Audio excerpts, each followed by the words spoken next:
আমাদের সবার পক্ষ থেকে নাহিদ তোমাদের ব্যাখ্যা করবে, শর্ট ব্যাখ্যা। তারপর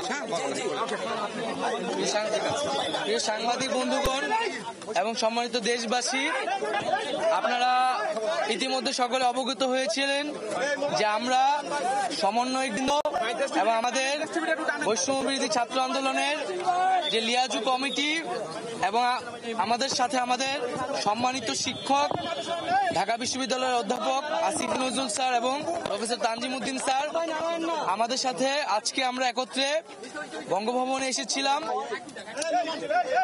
মহামান্য রাষ্ট্রপতি এবং সেনাবাহিনী, বিমান বাহিনী এবং নৌবাহিনী, 3 বাহিনী প্রধানের সাথে আমাদের দীর্ঘ সময় বর্তমান পরিস্থিতি এবং অন্তর্বর্তীকালীন সরকার নিয়ে আলোচনা হয়েছে।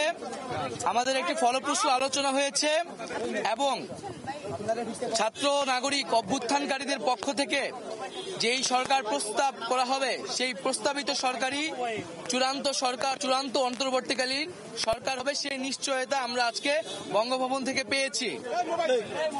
আমরা প্রাথমিকভাবে আমাদের অন্তর্বর্তীকালীন সরকারের জন্য সরকারের প্রধান উপদেষ্টা হিসেবে সর্বজন গ্রহণযোগ্য নোবেল পুরস্কার বিজয়ী আন্তর্জাতিক খ্যাতিসম্পন্ন ব্যক্তিত্ব ডক্টর মোহাম্মদ ইউনূসের নাম প্রস্তাব করেছিলাম এবং আজকে মহামান্য রাষ্ট্রপতিও সম্মতি দিয়েছেন ডক্টর মোহাম্মদ ইউনূসকে প্রধান করেই অন্তর্বর্তীকালীন সরকার দ্রুত সময়ের মধ্যে গঠন করা হবে।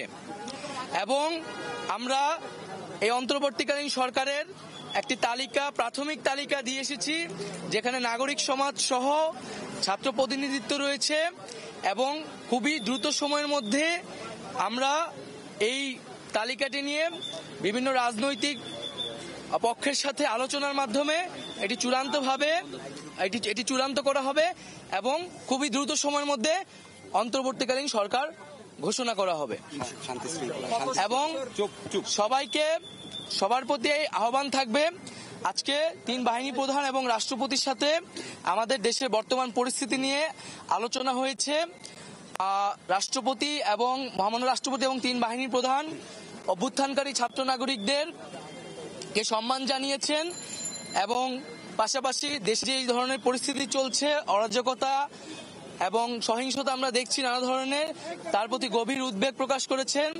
এবং আমরা সকলের প্রতি আহ্বান জানাবো যে অভ্যুত্থানকারী ছাত্র নাগরিকদের প্রস্তাবিত সরকারি বাংলাদেশে দ্রুত সময়ের মধ্যে ঘোষণা করা হবে, জনগণ যাতে সেই আস্থাটি রাখে এবং আমাদেরকে অবশ্যই সরকারি স্থাপনা, রাষ্ট্রীয় সম্পদ এবং আমাদের যে সংখ্যালঘু সম্প্রদায় রয়েছে তাদেরকে রক্ষা করতে হবে এবং পুলিশ বাহিনীকে, আইন শৃঙ্খলা বাহিনীকে পুনর্গঠনের মাধ্যমে দ্রুতই জনগণের মধ্যে শান্তি শৃঙ্খলা ফিরিয়ে আনার জন্য নিয়োগ করা হবে। এবং ছাত্র নাগরিকরা যে আজকেও ঢাকা শহরে ট্রাফিকের দায়িত্ব নিয়েছেন, এটি মন্দির পাহারা দিচ্ছেন, এটিকে সবাই প্রশংসা করেছেন এবং দেশের আইন শৃঙ্খলা বাহিনী ফিরে আসা না পর্যন্ত আমাদেরকে সবাইকে সতর্ক থাকতে হবে এবং আমাদেরকে এই যে কোনো ধরনের নাশকতা যাতে না হয়, লুটপাট যাতে না হয়, সেজন্য ছাত্র জনতাকে পাহারা দিতে হবে, সতর্ক অবস্থানে থাকতে হবে। সকলে মিলে ছাত্র জনতার দেশ গঠনের মাধ্যমে আমরা যে নতুন বাংলাদেশ, সেই বাংলাদেশ বিনির্মাণ করব। নির্বাচন দিতে হবে এই বিষয়ে আপনারা কোনো স্পেসিফিক আলোচনা করছেন কিনা? অন্য উপদেষ্টাদের বিষয়ে কোনো আলোচনা হয়েছে কিনা? নির্বাচন আইনে সরকারের কোনো প্রস্তাব দিয়েছেন কিনা? আমি এটা একটু বলে দেই। হ্যাঁ, নাই তোমার অনুমতি নেই বলছি। আমাদের এই তালিকা যেহেতু চূড়ান্ত হয় না, এটা এখন প্রকাশ করা হবে না। আর অন্যান্য বিষয়ে আলোচনা চলছে, কতদিন সরকার এসব বিষয়ে আলোচনা চলছে আর কি। সেটা এখন বলে দাও।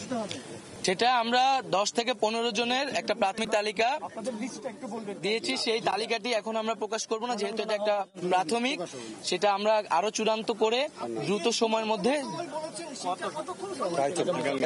সেটা প্রায় 24 ঘন্টার মধ্যেই সেই তালিকা সহ আপনারা অন্তর্বর্তীকালীন সরকারের ঘোষণাটি দেশবাসী পেয়ে যাবে।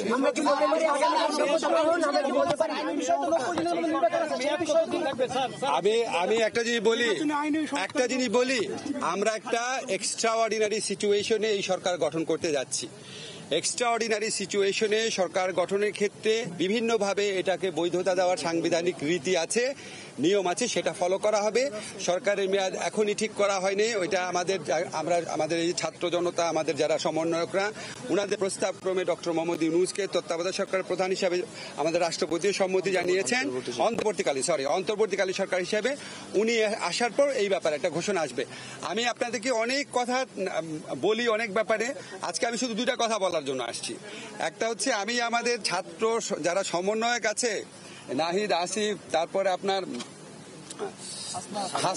হাসনাত, সার্জিস, বাকের, আজকে ওদের সহ অন্যরা মানে মূলত আলোচনা করেছে তো 4 জন। তো ওদের যে আলোচনার স্কিল দেখেছি, ওদের যে আলোচনার আউটকাম দেখেছি, এটা একটা মুগ্ধ করার মতো। মানে আমি নিজে বিশ্বাস করতে পারি না আমরা এত ম্যাচিউরলি সবকিছু এত ডিল করতে পারি। আমরা খুবই লাকি, আমরা শুধুমাত্র মানে অভ্যুত্থানের নেতা পাই নাই, ইনশাআল্লাহ আমার মনে হয় রাষ্ট্র গঠনের নেতা আমরা পেয়ে গেছি ওদের মধ্যে। আরেকটা কথা এটা আমাদেরকে বলতেই হবে, আমাদের সেনাবাহিনী, আমাদের নৌবাহিনী, আমাদের বিমান বাহিনী, ওনারা অত্যন্ত আন্তরিকতার সাথে আলোচনা করেছেন এবং আমাদের কাছে ওদের সম্পর্কে এত প্রশংসা করেছেন।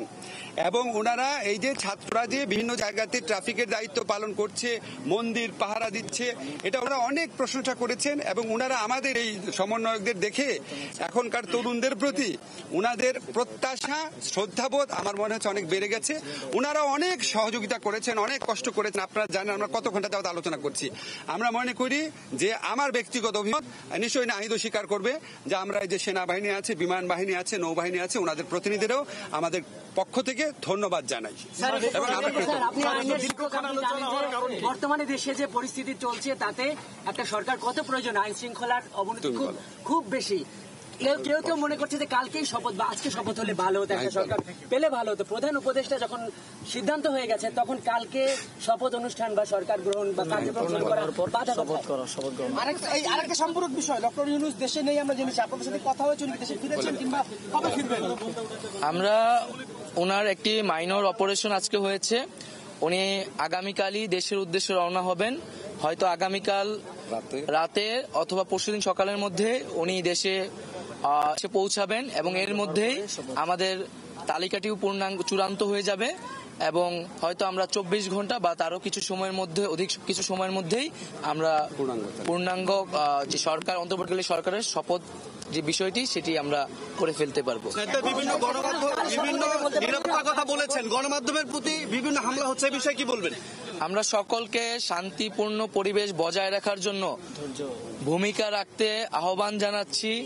আমরা ছাত্র জনতারা এই অভ্যুত্থান করেছে, এখন এই অভ্যুত্থানকে রক্ষা করার, একটি নতুন বাংলাদেশ গঠন করার দায়িত্ব তাদের।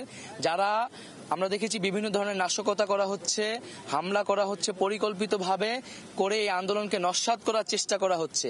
আমরা সকল প্রতি আহ্বান থাকবে এই ধরনের লুটপাট হামলাকে রুখে দিবেন এবং যারা সংবাদকর্মী আছেন তাদের প্রতি সর্বোচ্চ সহযোগিতা করবেন এবং আপনারা থানাগুলোকেও প্রয়োজনে পাহারা দিন। আমরা গণহত্যায় জড়িত ছিল, দুর্নীতিতে জড়িত ছিল, তাদেরকে আইনি প্রক্রিয়ায় বিচারের আওতায় আনা হবে। কেউ আপনারা আইন তুলে নেবেন না। আমরা প্রতিহিংসা, রক্তপাত চাই না, আমরা একটি শান্তিপূর্ণ বাংলাদেশ চাই।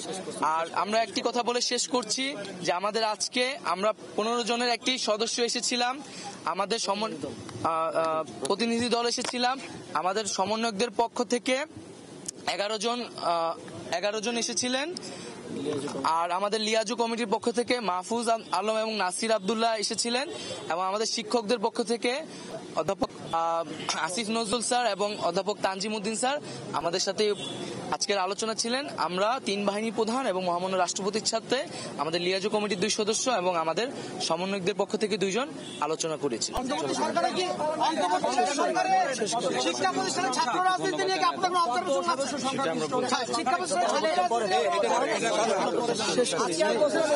সবাইকে ধন্যবাদ।